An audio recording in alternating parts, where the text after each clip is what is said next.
मनी मिराज की अगर बात कर जाओ तो चुतिया बनाओ के कला में साला महारथी हासिल कर ले। अब जैसे के बच्चा जौन बाड़ा सन ओकनी के अलग यूट्यूब के माध्यम से जौन गाड़ी और एकर जौन वीडियो बावे उ तो लगे बा कॉमेडी लोग कहे लगे कॉमेडियन, लेकिन हमरा ई कॉमेडियन लगबे ना करेला। काहे के एकर जब हम रिएक्शन देखे नी तो हमरा लागे एकर बाबा सिर दर्द करता। सरदार हेलो कुकुर गैंग के सारा लोग के महीना भर से दाना पानी बंद बा। एकरा माई के खाली मुंह के पका पका के खा के जिंदा बानी सा। ना ना तहन लो बताओ लो ऐसा रिएक्शन आदमी के कब निकलेला जब बाबा सिर दर्द करेला। एगो तो ई साला यूट्यूब के माध्यम से जौन बच्चा के अंदर माइंड में भरल ले बा, जैसे के कोनो लड़का बाड़ा सन पढ़े वाला, जैसे के 7 साल के 8 साल के 9 साल के पढ़त रह प्राइवेट में, आ बाबूजी ओकनी के मोबाइल किन को करा माई के दे देले बाड़न। आ लड़का सवेरे उठता तो मोबाइल देखता, आ पढ़ जाता, पढ़ के आवता तो फिर मोबाइल देता। आ एकर वीडियो जौन देख के ओकनी के माइंड में घुसता उ अलगे लेवल के बा, तहन लो देख सकत रहो।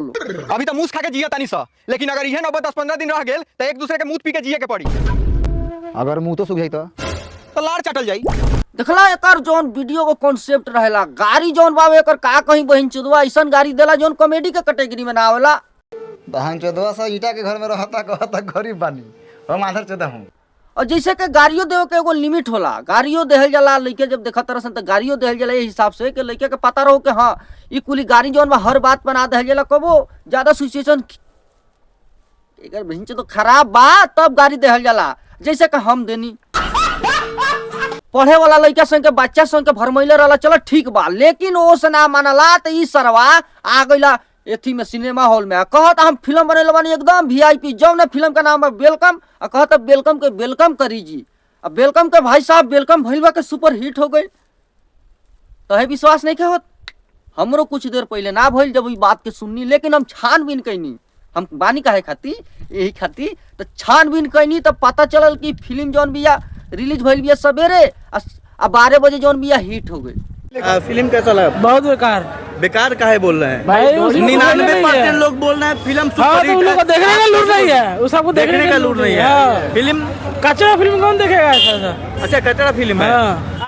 मतलब 6 घंटा में फिल्म हिट बहिन चो, तो 6 घंटा में तो बिहार से आदमी दिल्ली नहीं जा सकत, एकर 6 घंटा में फिल्म हिट हो जाता। अरे हितवा झूठ के एगो सीमा होला, आदमी का इतना ना भरमा हो जाला। मतलब तोर फिल्म हिट केगा हो गल तोर बहिन चो, जब कोनो तोर फिल्म देखे थिएटर में गईबे ना कोई दिल से हमार हाथ थाम ले। बस करी हमरा दिखावा नहीं के करेगी, हमार प्यार भी सच्चा बा,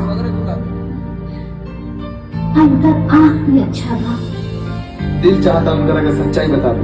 पूरा हॉल ब्रो खाली है, सिर्फ अपन 2 आदमी है अब, और सच्चाई बाकी कोई ना। हम जा रहे हैं गाना देखने के लिए, सिर्फ आए थे गाना देखिए। एक फिल्म के एगो गाना हिट हो गइल बा, ट्रेंड करता इंस्टाग्राम पर।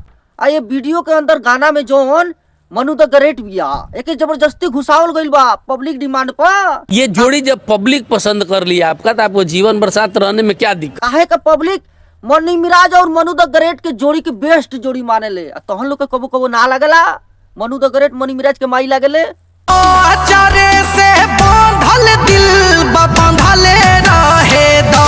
भाई साहब इस सोशल मीडिया के दौर है, तो यहाँ बतावल कुछ और जाला, दिखावल कुछ और जाला, होला कुछ और, तो यही पर ज्यादा विश्वास ना कइल जाला। वीडियो कैसा लागल कमेंट करके बतावा, वीडियो के लाइक करके चैनल के सब्सक्राइब कर।